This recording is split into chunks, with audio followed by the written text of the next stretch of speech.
Yun o, kamusta mga kalapatid, mga kabro ko to. So ngayon magkakat tayo ng 9-10 flights na mga ibon. So meron na naman tayong bago natutunan kasi si Martinez Classic nag-send ng ibon dito na nakakat na yung 9-10 niya. Pero nakakaronda pa rin naman na maayos, nakakatundok pa rin naman na maayos. So next time, ang gagawin ko para bawas trabaho tayo, kapag kadating ng ibon, automatic cut natin yung 9 and 10. Pero syempre, hindi yung masagad. Yung cut natin is yung nakakalipad pa rin sila. So kasi ngayon is medyo matrabaho dahil ikakat ko today, tapos after like ilang days kapag sumingaw na, kukunin ko ulit, tatanggalin ko naman yung 9. Pero iniisip ko kung gagawin kong 9-10 na agad yung full para stack up na muna sila, or 9 lang muna para nakakalipad pa rin sila. So comment below kung meron kayong mga suggestion or idea para sa magiging dagdag kaalaman natin dito sa campo. Alright, so ito yung ano natin, yung ating basketing area. So pinapasok ko na rito yung mga ibon. Isa-isahin ko sila. So mabilis lang to. Bali ano tayo tag dito naka on tayo sa wing companion. So makikita niyo mga ibon nyo kapag nagka-clap. Alright, so ano ba yung ating ito ang gagamitin natin. Tapos ang basurahan natin ay wala. Ito ko na lang ilalagay. Alright, so mabilisan lang to. Tsaka ako na sila one by one na ipapakita sa inyo kapag basketing area na natin. Kasi today is Sunday. Yung asawa ko nagre-request ng family day. So pagbibigyan muna natin. Sabi ko unahin ko lang muna to, ikat ko muna. And then pagkatapos ko is strike na tayo. So tara, let's go. Unahin ko muna yung mga ibon. So mabilisan lang to.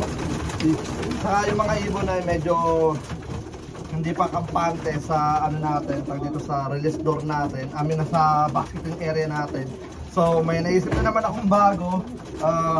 Bubutasan ko doon sa pinakadulo na ito para ako sila ipaparelease muna. Siguro mga gagawin ko na mga ilang ulit para lang kapag kayo tutulak ko sila, ang alam nila dito sila lalabas. So gagawin ko yon after ko dito, siguro by tomorrow or the next day, ayusin ko yung pintuan nila doon sa dulo na yan para kapag sanayin ko lang sila pumasok kasi hindi lahat dito pumapasok.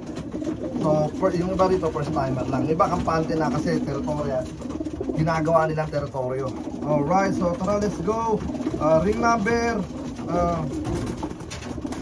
4509 Jets. Tapos ginagawa ko lang set up ng mga natin. Yan, set up na.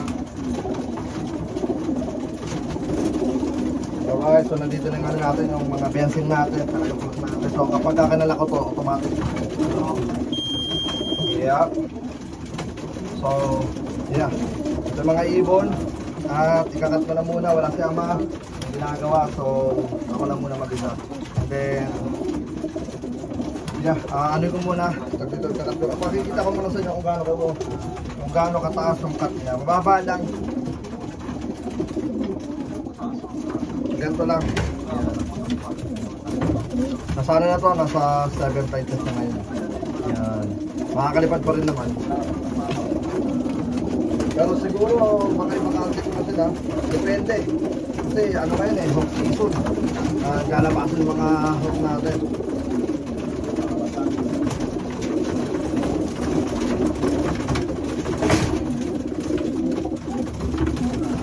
Teka lang, easy buddy. So, yeah. Bali, yung mga ibon.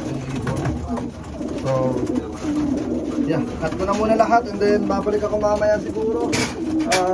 Dahil mabilisan lang ito gagawin natin pagkakat and then bawi ako sa inyo sa mga susunod. Next ano muna natin, next bird. Kuha muna na siguro mga ilang peraso. Okay, about 55. About 55. Yeah. natin. Yeah, sa racing ano na lang siguro gawin natin 1 by 1. Medyo matrabaho, alam niyo yan. At saka mahirap magkamakaalam.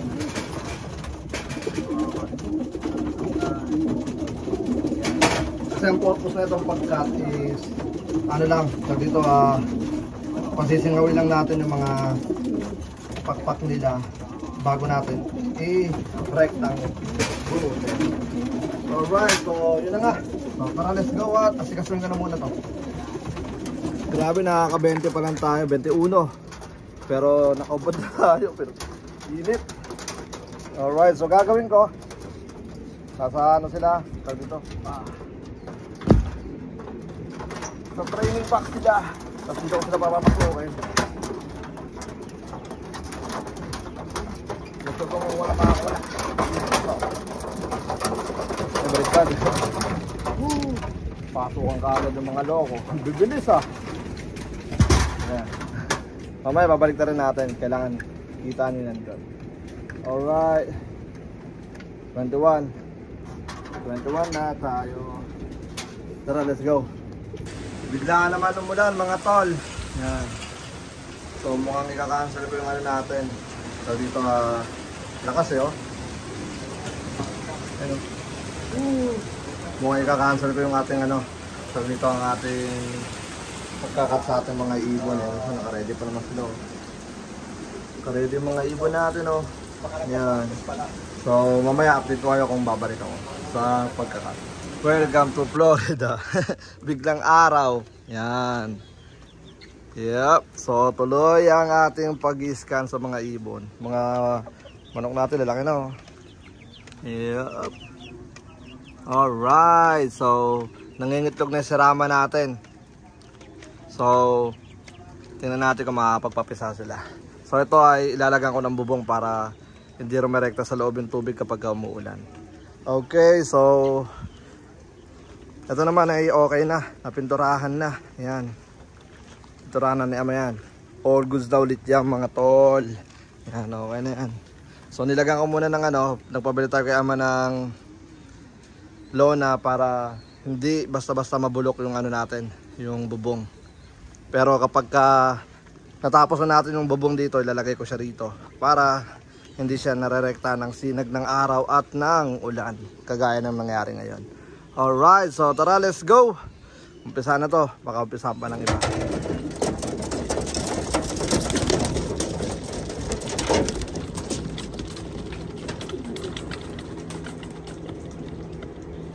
Alright mga tol.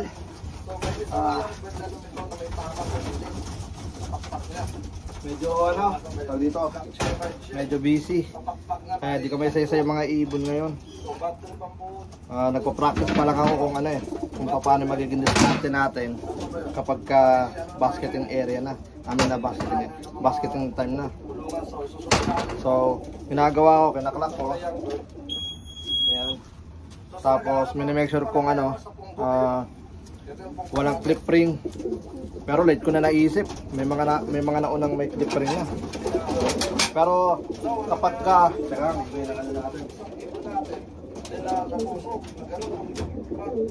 so mangyayari, tatakpan ko na to. Kami na hindi na sila makakalipat-lipat. So wait lang sa mga nagpapashoutout, hanapin lang natin kung may tama. Yun. Para ba ito pala kayo? At the same time kasi nanonood tayo ng ating vlog. Yep. Pinabalikan natin yung mga nakaraan.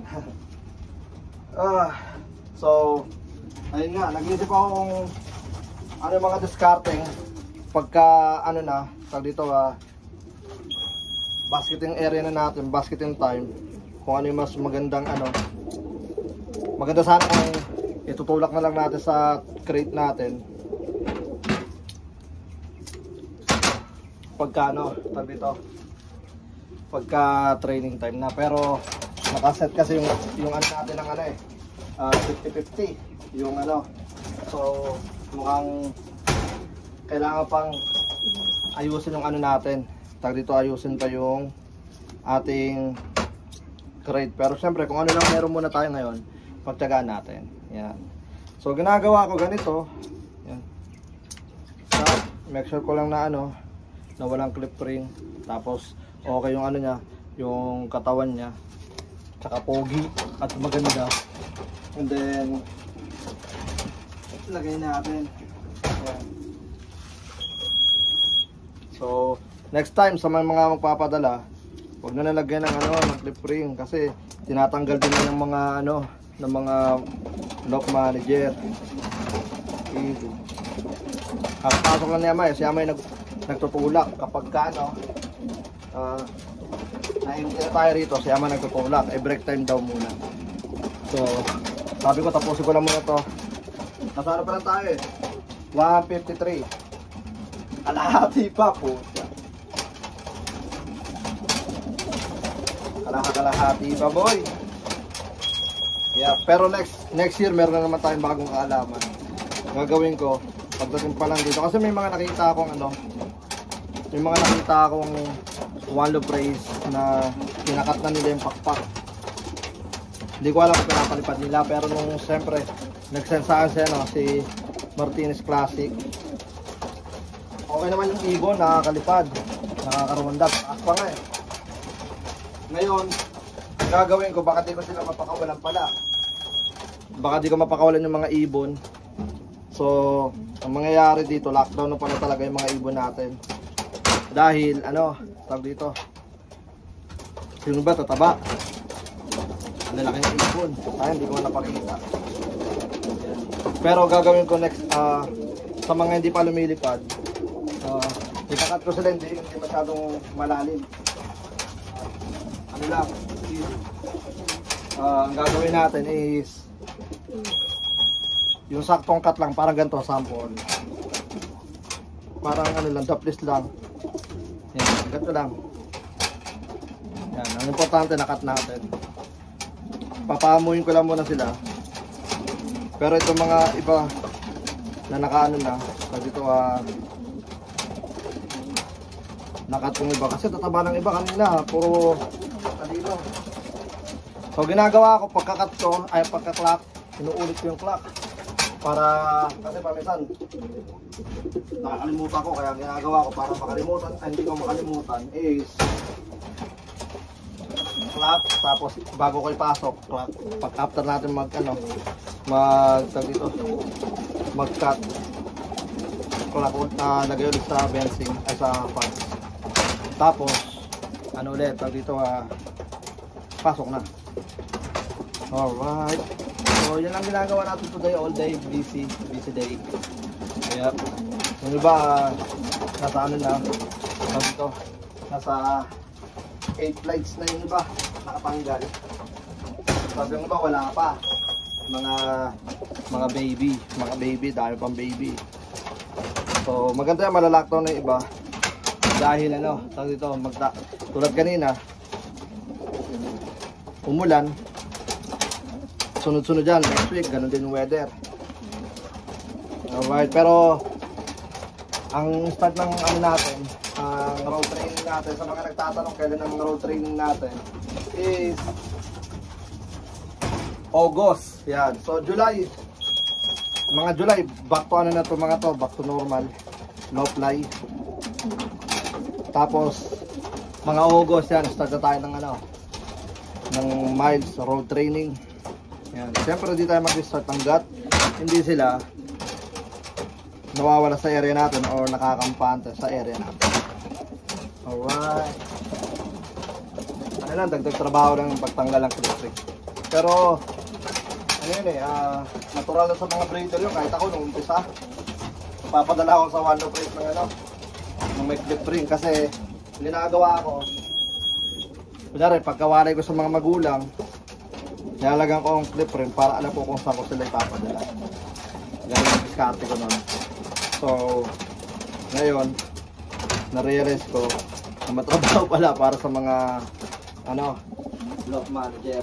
Yan, magaganda yung ibon, healthy. So far wala pa ako nakukuha ano, pangit yung katawan.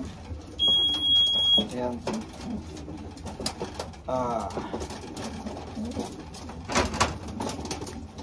Alright. So siguro hanggang dito na lang muna. Mamaya na lang ulit kapag ano tayo, may update. Alright, so ngayon ano lang muna, keep going. Check na sa wing kampanya, naka-on tayo. Okay, so yun na nga mga kabro ko to, bali natapos din. Nabot ako ng 5:30. Grabe. Pero kasama naman yung break natin. Nag-break ako ng alas 2. Nag-start tayo ng 10:30. Alas 2, nag-break ako. Mga ibon natin nga, everywhere. Ngayon lang tayo nagpakain. Yan. Kasi nga na-busy tayo. Yan mga ibon natin. Yan. Yan mga ibon natin. Yep. So, ano nga pala, bali nag-missing tayo ng 4. Simula nung sa first attack ng ibon na trainer natin. Pero napakaaga nun para umatake. So di ko sigurado kung sino yung mga nawala, dahil hindi ko pa kinilik yung missing, dahil meron tayong 4 na hindi na isama sa clock, dahil sila yung mga dumating nung last week. Yeah, last week lang. Yeah, so di ko sila na i-clock kasi di ko pa sila nalagyan ng sensor. Yan. Yung mga ibon natin. So, cut sila ng 9-10 flights. Tapos, kasunod ni siguro mga ilang days lang, pasingawin ko lang. Tapos, banatan ko na yung 9-10. Gagawin ko dapat ang plano ko sana, 9 muna, para napaparonda pa natin sila. Pero nung hinawakan ko yung mga warriors, grabe, may mga dambuhala. So possible na baka din nila kayanin yung katawan nila kapag pinakawalan natin sila. Ngayon may aktibo pang kalaban, so di natin sigurado kung makakalipad sila ng mabilis. So delikado yun. Yan. So may stock na sila rito ng ng mga 5 to 6 weeks. Medyo matagal-tagal din. Pero good news naman yun sa mga kararating lang. Magmamatured mo na yung mga ibon nila rito. Yep. So, yeah. Di umitlog na nga rin. May umitlog. Yan. Hindi ko alam kung sino umitlog. Nagdalaga na. Yan. Alright. So, update ko kayo ulit sa next natin. Sa next natin, tawag dito